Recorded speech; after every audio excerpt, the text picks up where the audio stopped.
안녕하세요. 상미학 채널 구독자 여러분, 교전입니다.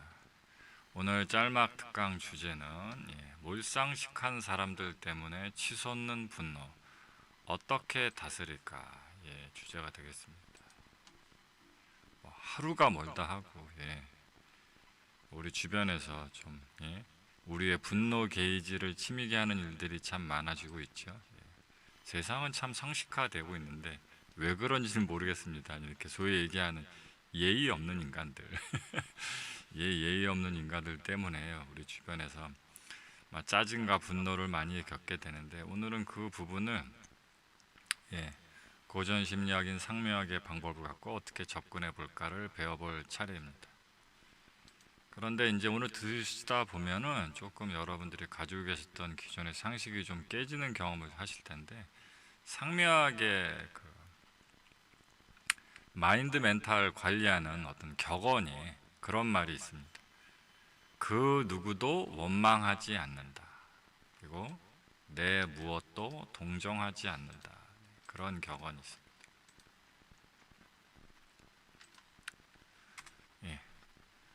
그러니까 이 원망은 타인을 대상으로 해서 쏟아지기 마련이거든요.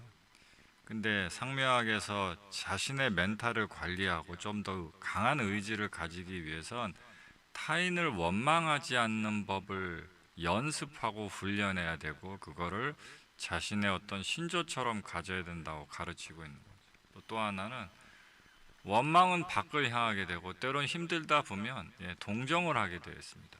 나 자신을. 그래서 자신의 어떤 것도 내 무엇도 동정하지 않는다, 이렇게 얘기를 하거든요. 근데 어떻습니까? 얼핏 생각하면 그냥 듣기 좋은 소리 같고 실천이 상당히 어려워 보이지 않습니까? 일단 이 원망이라는 부분부터 한번 따져보도록 하죠. 우리가 누군가를 원망을 할 때는 원망을 하게 되는 어떤 이유가 있습니다. 대표적으로 예의나 이런 것들이 되겠지만, 최근에 이게 원래 이 책에서 나온 거거든요. 무례한 사람에게 웃으며 대처하는 법. 언제부턴가 이런 류의 책들이 히트를 치기 시작을 했어요. 또 비슷한 책으로 무례한 사람을 다루는 법. 그러니까 무례한 사람들로 인해서 피해를 입은 분들이 많이 생기다 보니까 이런 책들이 많이 나왔겠죠. 자본주의의 법칙이니까. 사는 사람이 있으면 중의 상투도 만들어 파는 게 자본주의 법칙이다 보니까 우리 주변에서 무례한 사람들로 인해서 피해를 입은 사람들이 많이 나오고, 대처법을 요구하시는 분들이 있으니까 자꾸 이런 책들도 나오는 건데, 그러다 보니까 여기 나와 있는 것처럼 뭔가 나에게 피해를 주는 사람들을 내가 뭔가 자꾸 참기만 하는 게 아닌가, 더 이상 참으면 안 될 것 같다, 이런 사람들의 인식을 이런 책들이 많이 불러일으켰단 말이에요. 그런데 상묘학에서는 이 세상엔 딱 세 가지의 힘만 존재한다 가르칩니다. 상묘학 배우는 고참분들은 다 알고 있는 겁니다. 첫 번째는 행복이고요. 두 번째는 법률이고, 세 번째는 폭력입니다.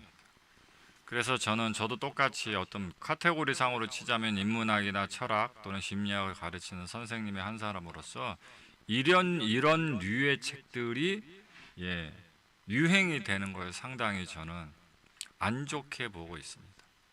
그래서 무례한 사람들을 어떻게 대처해야 되나요? 이렇게 제자분들이 물어볼 때마다 저는 오히려 역설적으로 반대로 대묻곤하죠. 안 참으면 어떡할 건데? 말은 되게 편하죠. 무례한 사람들을 이렇게 처리해라, 저렇게 처리해라. 기본적으로 무례한 사람들은요, 아까 말씀드렸다시피 예의가 없는 사람입니다.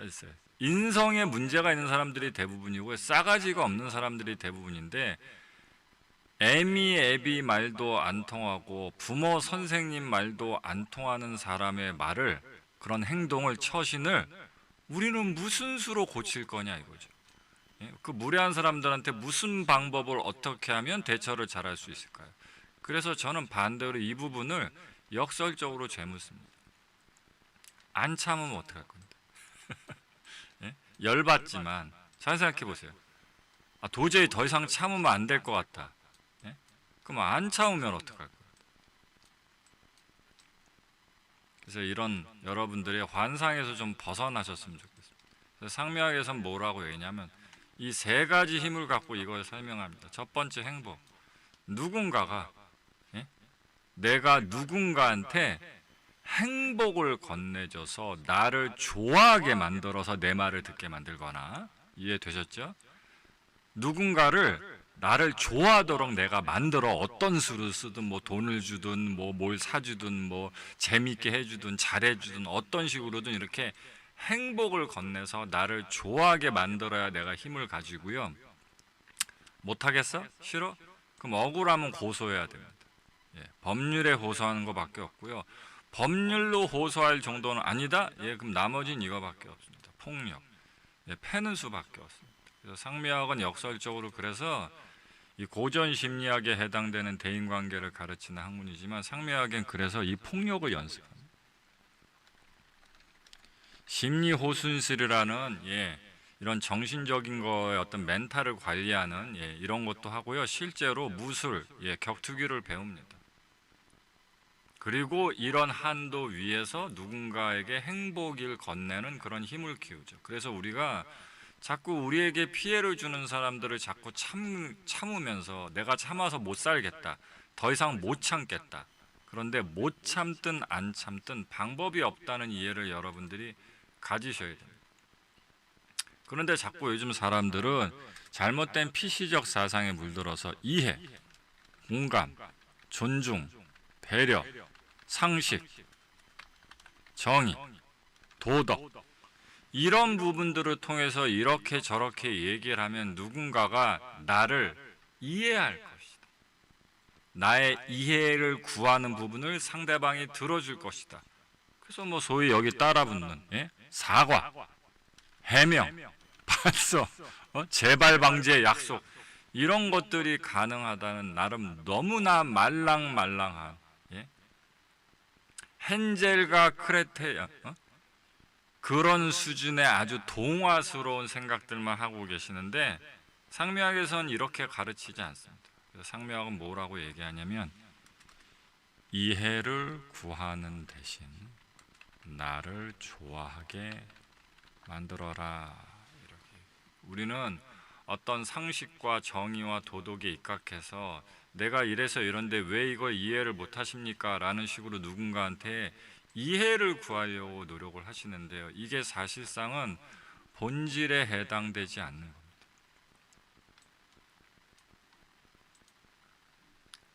여러분도 혹시 들어보셨나 모르겠는데 미운 사람은 안고 서는 것도 밉다는 얘기가 있습니다. 내가 싫어하는 사람한테 또는 나를 싫어하는 사람한테 이래서 저래서 요러니까 내 부탁을 들어줘야 되고 이건 잘못됐고 저건 잘됐다. 아무리 이런 상식과 정의와 도덕과 이런 부분에 입각해서 아무리 이해와 공감을 바래도요. 싫으면 싫은 겁니다. 그렇죠? 다 알겠는데 당신 말이 다 맞는데 싫어. 왜 싫으냐고? 네가 싫으니까. 너란 사람이 싫어서 그래서 들어주기 싫어.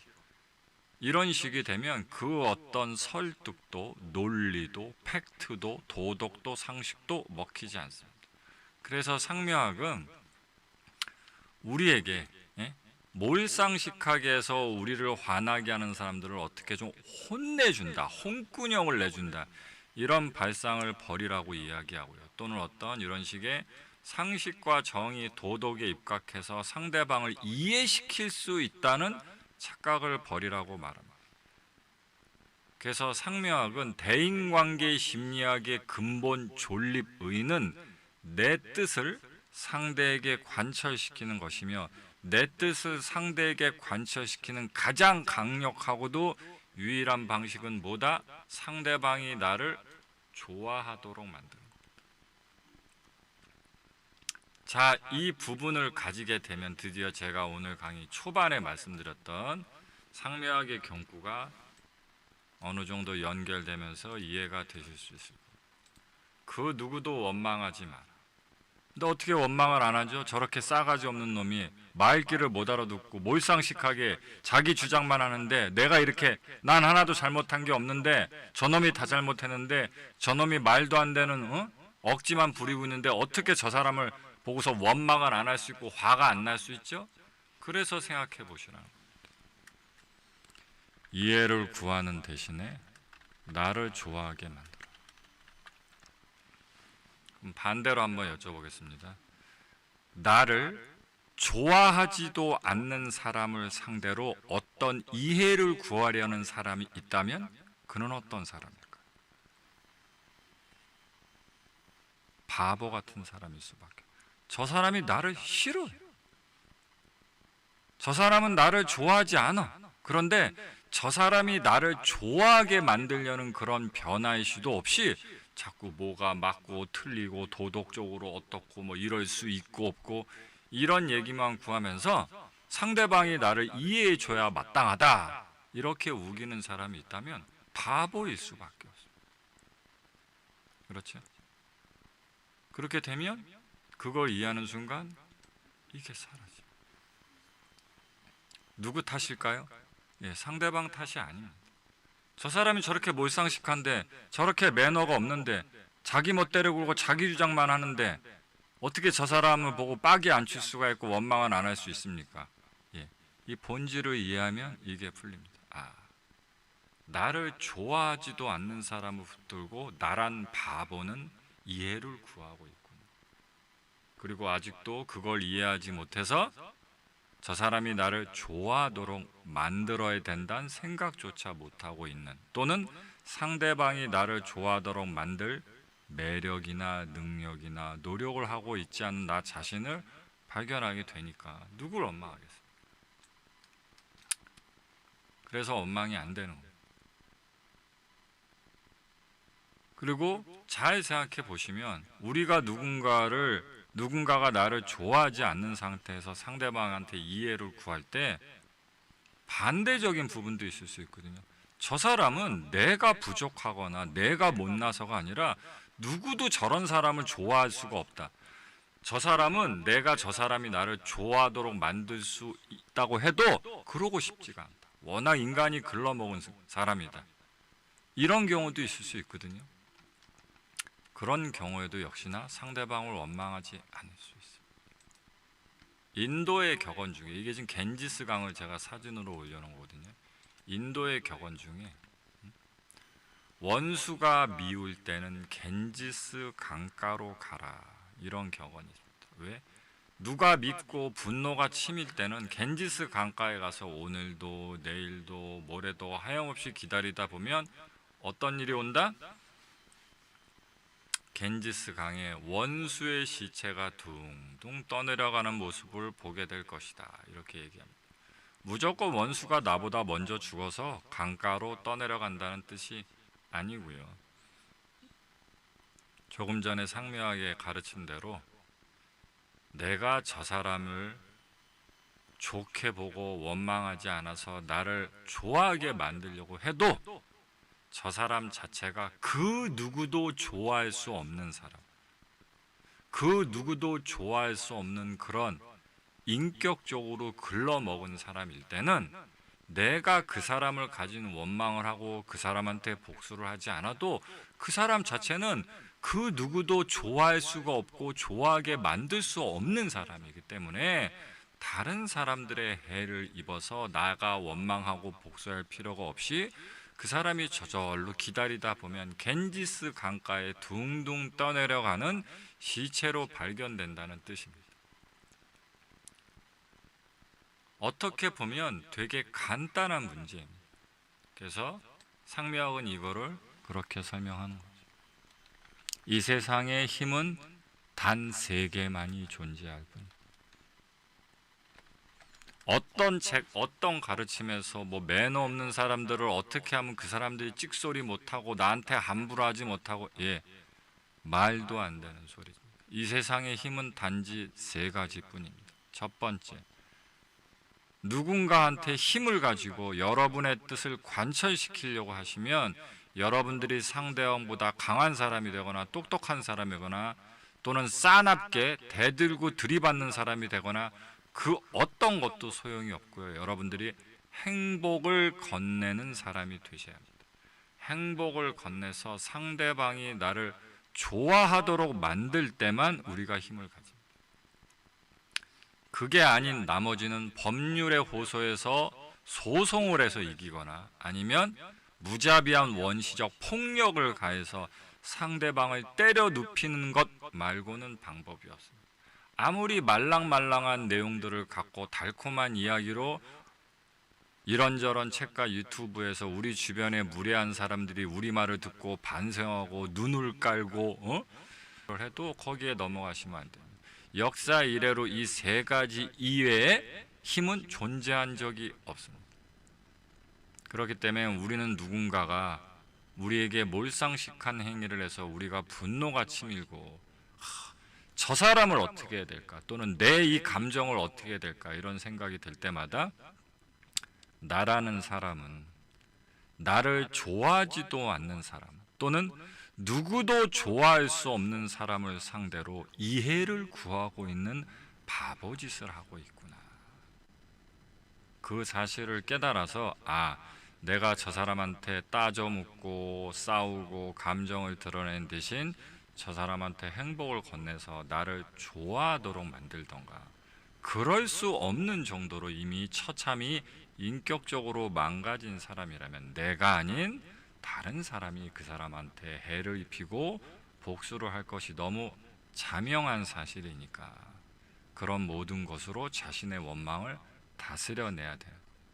그래서 상미학은 말합니다. 그 누구도 원망하지 않는다. 누구 탓이요? 내 탓입니다. 왜 내가 그 사람한테 원망을 가지고 분노의 미움을 가지게 되었을까요? 나란 사람이 저 사람이 나를 좋아하도록 만드는 부분에서 부족함이 있기 때문에 그렇죠? 그래서 이런 부분을 동정할 필요도 없이 노력해서 행복을 건네는 사람이 되려고 애쓰면 되는 겁니다. 그래서 나는 왜 항상 이런가? 왜 나는 항상 무시를 당하는가? 이렇게 스스로 좌절하고 무기력을 겪으면서 스스로를 동정할 필요도 없는 거예요. 그래서 상미학이 그렇게 가르치는 거예요. 그 누구도 원망하지 않는다. 내 무엇도 동정하지 않는다.